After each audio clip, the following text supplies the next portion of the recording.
Hello family and welcome back. We are 16 videos deep inside, wow that sounds funny, deep inside of this streak, and I love you. Now the topic I want to talk about and have a discussion about, leave a comment. The topic of this video is going to be how sales and marketing affects your perception of training philosophy and training truth and how you train. So often we think that, you've probably heard this, guys, listen, you've probably heard that a workout is supposed, quote unquote, supposed to be between 45 minutes to 1 hour long. And it's supposed to be short, quick, and intense. It's supposed to be this, this, and this.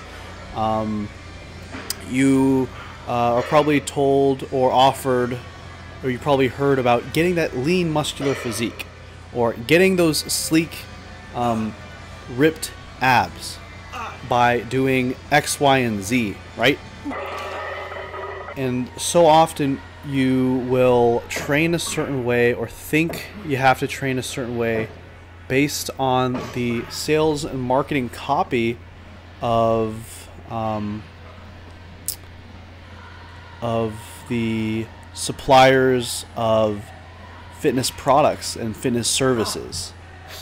We always have to take a step back and remember that both in the sales pages, in the sales copy, or in other words the sales advertisements for products, as well as the content itself of products, or even in free articles on websites, we have to take a step back and realize that a lot of what you're reading is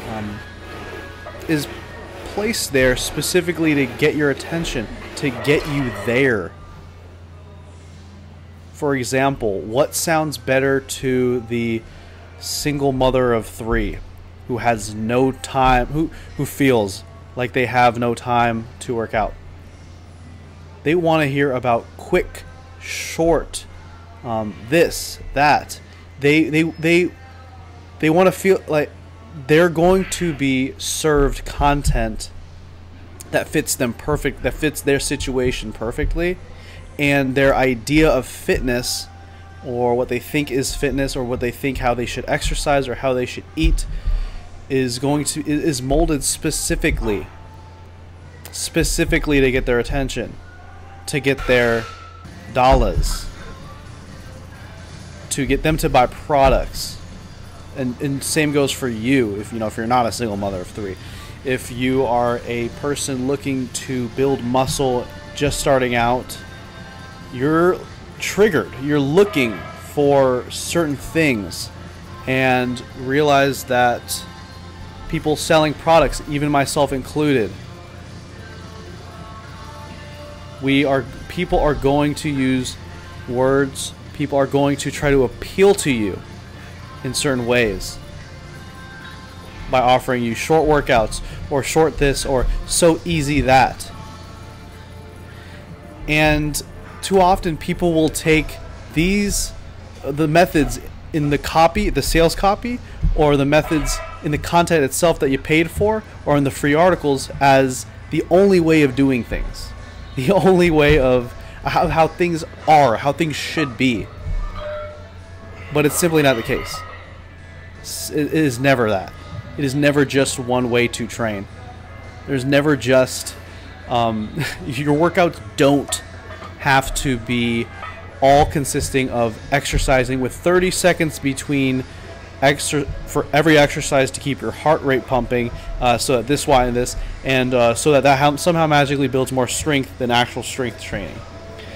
Remember, you're being sold things constantly. You're being bombarded with trigger words, being bombarded with bits. You're being bombarded with sound bites to appeal to you.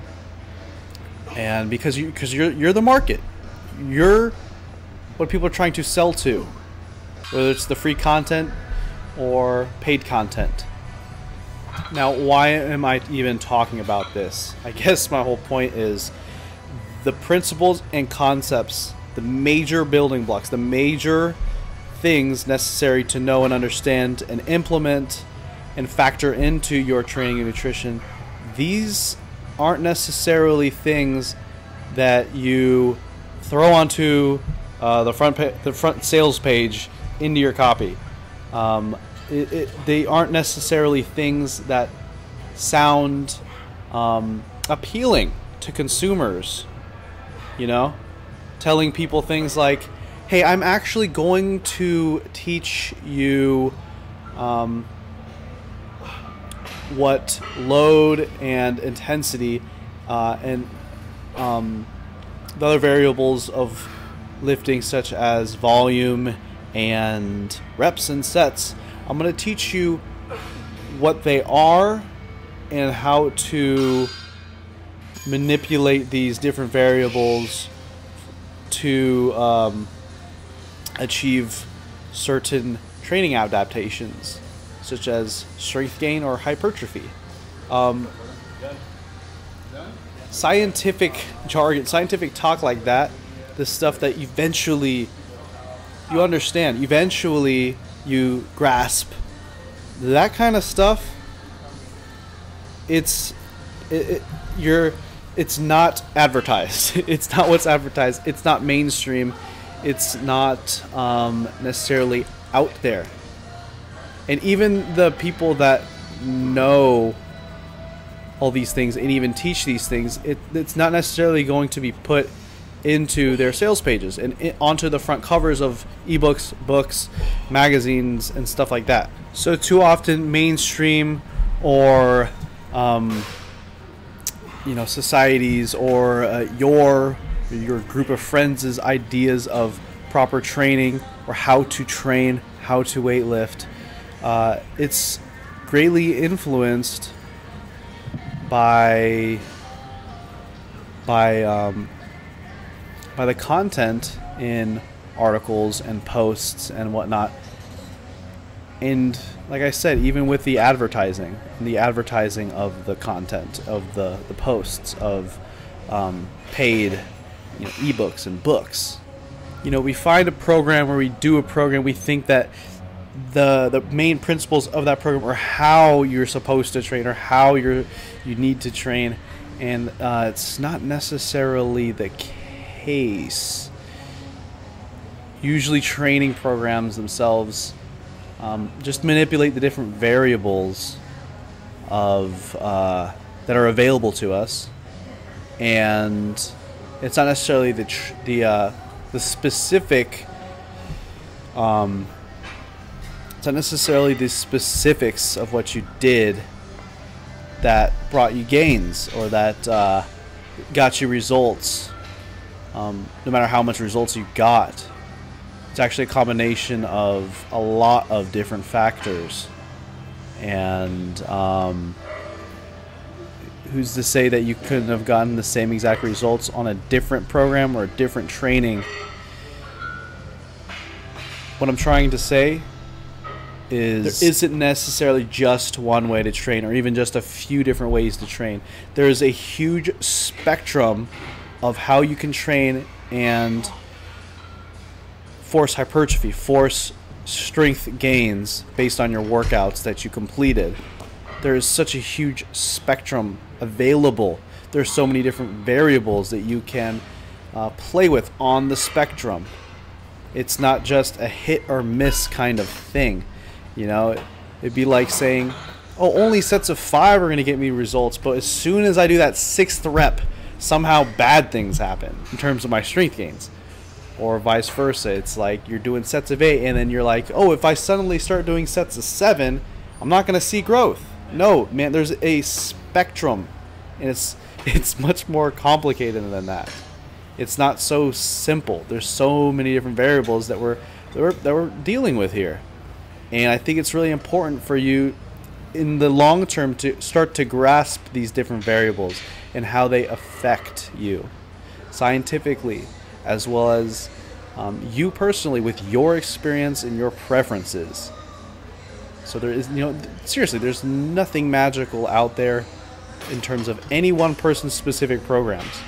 There's a spectrum, and the main goal, the end goal, is to be training in a way that really fulfills you, that really something that you can adhere to, that's getting you results as well. That obviously is somewhere in the spectrum of making sense and making gains. So we're on the way to have dinner with my parents. Megan's over here. Say hi.